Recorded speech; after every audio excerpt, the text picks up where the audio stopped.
Welcome back to another episode of the Razzball Fantasy Football Podcast. I'm your host, Bobby LaMarco, here to do a quick deep dive on two potential sleepers heading into the NFL draft. Now, this is not going to be the players, the rookies coming out. These are current veterans that find themselves in really good spots heading into the draft. And if the draft shakes the right way, these guys should be on our fantasy radars heading into 2024. So, let's dive into this really quick. Before we get to the two wide receivers, let's first talk about, make sure you follow us across the board at Razzball Fantasy and jump over to razzball.com. We have 2024 rankings by position. My top 150 is also available. We also got Dynasty stuff up there, Dynasty Top 200 and a Dynasty trade chart. So go check it out on razzball.com.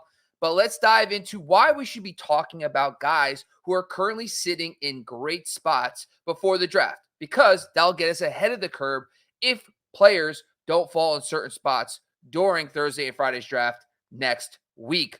Let's go to Khalil Shakir first, currently with the Buffalo Bills, of course.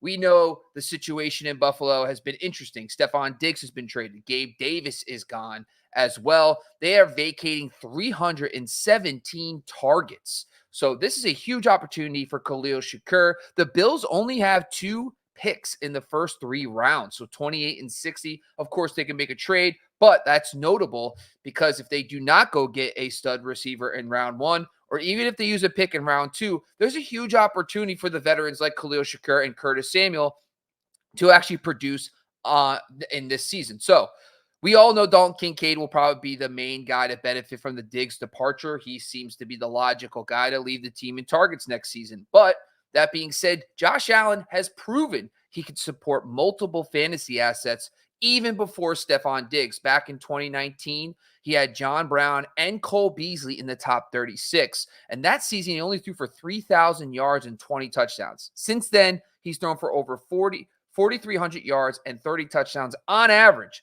So Josh Allen's a better player. There is plenty of opportunities here for a number two and even a number three to emerge as a fantasy asset with Josh Allen. But what about Khalil Shakir? Is he better in an expanded role? Let's dive into that. Khalil Shakir, 10 career games. He's played over 50% of the snaps. He averages 10.7 PPR points per game. That doesn't sound great. That's like fringe borderline wide receiver 4 numbers, but that's 50% of the snaps. Okay, so we know he offers a decent floor when he gets in the game.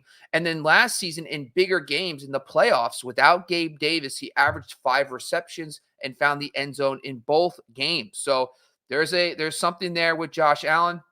He's going to have an expanded role no matter what. All right, let's dive into the second player. It is Josh Palmer, folks. Now, Josh Palmer is one of my favorite guys this offseason. You know, we have seen, of course, we got Jim Harbaugh coming into town, Keenan Allen, Mike Williams, Gerald Everett, all gone. A combined 395 vacated targets. Now, of course, Jim Harbaugh runs a much more conservative offense. Those 395 vacated targets are probably closer to like 295. We should expect less pass volume this season. The Chargers have been extremely pass heavy, from Kellen Moore to Joe Lombardi. So I do expect that number to be a little bit lower, but still a lot of vacated targets should be available. And when you look at Jim Harbaugh's experience with the 49ers, he didn't just go out and start drafting young players automatically. He actually leaned on the veterans on the roster. You think of Alex Smith, Frank Gore, and Michael Crabtree, who are all on the team already. Those are the guys who really emerged, even Vernon Davis, from when Jim Harbaugh took over the 49ers over a decade ago. So I expect that the veterans will have an opportunity to earn the number one jobs. Of course, Herbert's a stud. They have brought in new running backs as the Eckler departure with Gus Edwards and J.K. Dobbins, but Josh Palmer has an established connection with Justin Herbert, and this guy is going to be an every down player, even if the Chargers get aggressive and draft the guy in the first 10 picks. Now, they do have 5, 37, and 69, so they have multiple shots at a early day 1 or day 2 receiver. But if they take a guy in the top 5, you have to assume he's probably got a good shot at being the 1. But even the number 2 option for Justin Herbert is going to be a fantasy asset, and especially where you can get Josh Palmer right now. In his career, in 14 games where he played 80% of the snaps, so essentially full-time role, He's averaged 8.4 targets, 14.7 PPR points per game. That would have been wide receiver 18 last season, folks. So you got to love that. Josh Palmer currently going in the 150s in ADP. I think he's an all-day pick in the double-digit rounds. You got to get him on your rosters, especially even if they do draft a player, because they might be even fading him more. All right.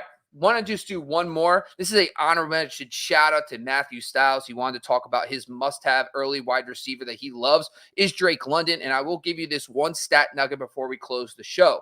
Kirk Cousins in 6 seasons with the Vikings, his wide receiver one averaged 18.7 PPR points per game.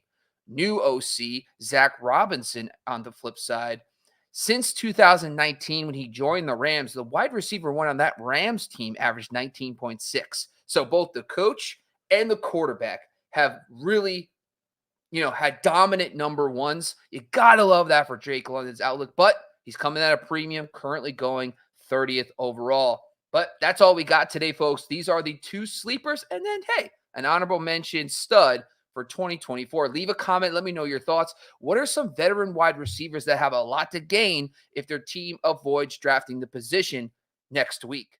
All right, thanks for joining us once again on the Razzball Fantasy Football Podcast on the Razzball Fantasy YouTube channel. Please make you hit the subscribe button, like, and go check out our other content. We'll be dropping sleeper content all up until the NFL draft. And make sure you jump over to razzball.com and check out all our great writers and everything you need to win your fantasy leagues. Thank you for joining us once again, folks. We are out of here.